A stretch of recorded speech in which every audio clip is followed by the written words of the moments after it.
ciidankii madaxweyne xasan sheekh uu geeyay gedo oo fariisimo horle laga saaray ciidanka Jubbaland oo isku fidinaya guud ahaan gobolka Gedo wasiiro ka tirsan dowladda federaalka oo isku dhiibay sirdoonka Itoobiya iyo madaxweyne xasan sheekh oo Addis Ababa ku wajahan qodobadaas iyo kuwa kale ayaan saaxiibayaal ku falanqeyn doonaa warkan balse marka hore u diyaar garooba hordhaca qodobada warka aad daawateen oo dhameystiran aynu ku horeynay ciidankii madaxweyne xasan sheekh geeyay gobolka Gedo ayaa fariisimo horle laga saaray xilli ay soo baxayaan warar kala duwan oo la xiriirta in ay isbedeshay mar kale xaaladii siyaasadeed ee Jubbaland xogo hoose oo la helayo waxa ay muujinayaan in inta badan ciidamadii ka amar qaadanayay dowladda federaalka Soomaaliya ay ka soo baxeen fariisimo ciidan oo ku yaala gobolkaasi Gedo xogaha waxa ay muujinayaan in ay si weyn isu dhiibeen ciidamada halkaasi ku sugan oo ay diideen inay dagaal galaan taasina ay keentay in intooda badan dib loogu celiyo xiriir ciidan oo ku yaala gobolkaasi ciidamo ka amar qaata Axmedoobe ayaa hadda isku fidinaya qaybo kamid ah Doolow balad xaawo ilaa Garbaharey taas oo mar kale ka dhigan in uu fashil weyn ku soo dhamaaday qorshihii siyaasadeed ee dowladda ku wajahnaa qaybo kamid ah gobolkaasi Gedo sidoo kale xogaha waxa ay muujinayaan in Axmedoobe uu diyaar u yahay dagaal siyaasadeed oo uu ku doonayo gacan ku dhigista gobolkaasi Gedo waana sababaha dib loo celiyay inta badan ciidamadii dowladda amarkan uu ka yimid taliyaha ciidanka xoogga dalka Soomaaliyeed sida xogta la helayo ay tilmaamayso sidoo kale dowladda ayaa wada qorshe ay ku doonayso ka dhantaalida saaxiibtinimada Itoobiya iyo Madoobe waxaana ilo wareedyo kala duwan ay sheegayaan in dowladda qorsheeda ugu weyn uu yahay ka gurgaarista Axmedoobe iyo maamulkiisa iyo kala qaybinta Jubbaland sida xogta la helayo ay tilmaamayso rag siyaasiyiin ah oo ku dhignaa maalmihii ugu dambeeyay ee madaxweyne Axmedoobe ay dadka Soomaaliyeed qaarkood ku eedeeyeen in iyagu qayb ka yihiin kala qaybinta wadanka nin siyaasi ah ayaa soo qoray gabarba hadda ka hor nin ay saaxiib nahay ku tiri walaal warsangeli baan ahay adigu qolama tahay isna wuxuu ugu jawaabay abaayo warsangeli baan ahay intay xanaaqday bay ku tiri war naga tag ciyaar baad shahiisay wuxuu ku yiri walaal haddaan qabiilkaasi ahay oo macquul ahayn ka qaatay maxaad war dhageli oo macquul ah iga diiday ninka saaxiibkaya kelmadda san hal macna ayuu u lahaa caliyow madaxweyne Axmed wax walba oo aad u haysato waa wax ka dhex dhacay state-kiisa waxaana ku ogol aqalbiyada dadkiisa iyo dariskiisa tasuuriyana doorashooyinka state-ku waa qadiyad state ayuu yiri liiska mucaaradka aad ku sheegtay waxa kugu jira madaxweyne Farmaajo oo loo haysto inta aad ku haysto madaxweyne Xasan Sheekh oo ay u dheer tahay in uu dhiibay muwaadin weeraray ragna ka laayay in mucaarad ah ciidanka xoogga dalka u isticmaalay inuu ku sameeyo madaxweynayaal dowlad goboleed ku soo xirxiray mucaaradkoodii ku weeraray oo isku dayay in uu dilo madaxweynayaal speaker fadhiyo ee ku bixiyay ciidanka danab ee commandoska state dhan ka xirtay hawada state kale ardaydiisii u diiday shahaadooyinkii qaranka ee u istaajiyay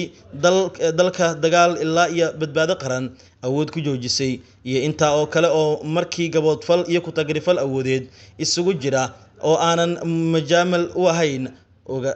ogaadeen bay intuu arimahaasi wada qadiyada heer qaran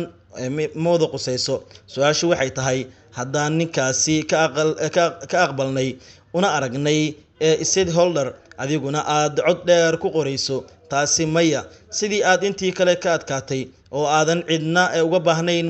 muwaafaqo iyo ogolaansho walaalooyaan noo kala turjumaya walba maad iska qabsato doorashadii 99.9 ee Afrika lagu yaqiinay armay ku fiican tahay in sida la isku qaato oo horay loo socdo sidii saaxiibaday iyo marwadiisa ayuu yiri siyaasigan oo si weyn ugu jawaabay cali xubno kale oo siyaasiyiin ah oo maalmihii ugu dambeeyay ku dhignaa hogaamiyaha maamulka Jubbaland dhinaca kale xaaladda siyaasadeed ee dalka ayaa mar kale sii cakaran waxaana fooda iskula jira dowladda iyo mucaaradka Jubbaland dhankeeda dhaqaaqyo xoogan ayay wadaa waxaana isku balaarinayaan inta badan maamulkaasi gaar ahaan gobolka Gedo oo hadda ah xudunta khilaafka siyaasadeed ee u dhaxeeya dowladda federaalka iyo sidoo kale maamulka Jubbaland dhinaca kale wasiiro ka tirsan xukuumadda ayaa shir muhiim ah uga qayb galay Addis Ababa xilli halkaas uu ku wajahan yahay madaxweynaha Soomaaliya wasiirka caafimaadka daryeelka bulshada dowladda Soomaaliya Cali Xaaji Aadan ayaa magaalada Addis Ababa ee dalka Itoobiya kaga qayb galay madasha sanadlaha ah ee wasiirada caafimaadka Afrika shirkan oo qayb ka ah shir madaxeedka Afrika ayaa wasiirka Soomaaliya wuxuu ka mid yahay in ka badan 30 wasiir oo caafimaad oo ka qayb galaya barnaamijkan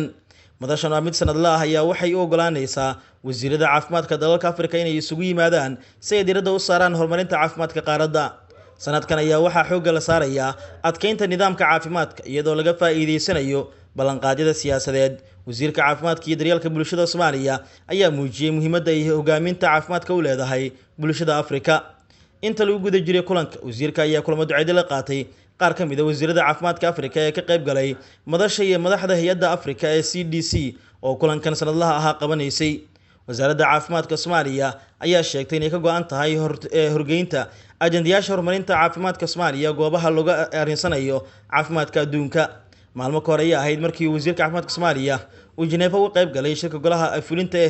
hay'adda caafimaadka adduunka, halkaasi oo uu kulamo duceedyo kala duwan oo diiradda lagu saarayay horumarinta iyo hagaajinta caafimaadka kula qaatay madaxda iyo dalal ka soo qayb galay shirkaasi. dhinaca kale, madaxweyne xasan ayaa la filayaa inuu ka dego magaalada Addis Ababa ee caasimadda Itoobiya, halkaas oo uu ka qayb gali doono sida la sheegay shirka qaaradda Afrika ee markan looga hadlayo nidaamka dowladnimo ee qaaradda iyo si guudba xaaladda amniga ee qaaradda Afrika.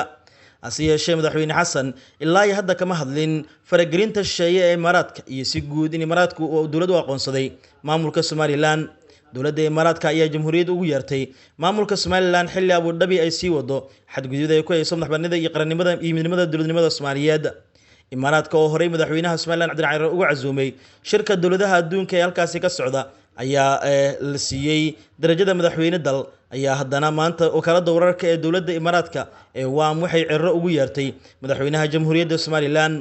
dhowr maalmood ka hor markii shirka uu furmay, qaar ka mid ah dadka ayaa u arkay in laga yaabo in qoraalka uu ahaa qalad farsamo, balse waxaa hadda caddaatay in Imaaraadku qaadayo tallaabooyin ku talagal ah.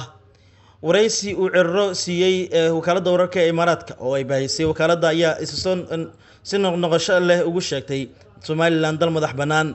cirro oo waraysigaasi uga mahad celiyay Imaaraadka taageerada joogtada ah ay siiyaan Somaliland ayaa muujiyay rajadiisa ku aadan xoojinta iskaashiga labada dhinac ee dhaqaalaha iyo horumarka. wuxuu ammaanay doorka muhiimka ah ee maalgashiyada Imaaraadka, gaar ahaan kuwa shirkadda DP World oo xoojiyay kaabayaasha dhaqaalaha iyo ka dhigay dekedda Berbera xarun istiraatiiji ah oo isku xirta Somaliland iyo dalalka dariska ah.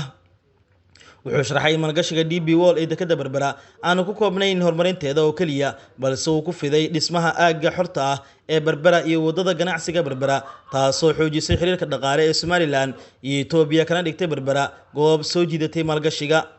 isagoo ka hadlayay isbitaalada ay maalgelisay Imaaraadka ee Berbera iyo Burco, ayuu xusay in adeegyada caafimaadka Somaliland la dala dhacayaan dhaqaale xumo, isagoo carabka u adkeeyay in dhismaha isbitaaladan ay si weyn u horumarin doonto adeegyada caafimaadka ee bulshada. markii la weydiiyay fursadaha maalgashiga Imaaraadka ee Somaliland, cirro wuxuu sheegay inay jiraan waxyaabo badan oo leh awood sare, gaar ahaan xoolaha nool oo ah laf-dhabarta dhaqaalaha Somaliland, maadaama ay Somaliland leedahay 40 ilaa 50 milyan oo neef ayna sanad walba ay dhoofiso ilaa 4 milyan oo ida ah xilliga xajka. wuxuu sheegay in Somaliland ay noqon doonto bakhaar cuntadeeda oo ay ku tiirsan karaan dalalka Carabta, gaar ahaan dhinaca dhoofinta hilibka. cirro ayaa sidoo kale sheegay in Somaliland ay leedahay goobo dalxiis oo gaar ah sida 150 kilomitir oo xeebaha dabiiciga ah, ayna Dubai u jirto 2 saacadood oo kaliya, taasoo ka dhigaysa meel ku habboon maalgashiga sektorka dalxiiska iyo maalgelinta, sida hadalka uu dhigay. saaxiibayaal, waa naga intaa wararkii ugu dambeeyay xaaladda waddanka. nabadgelyo.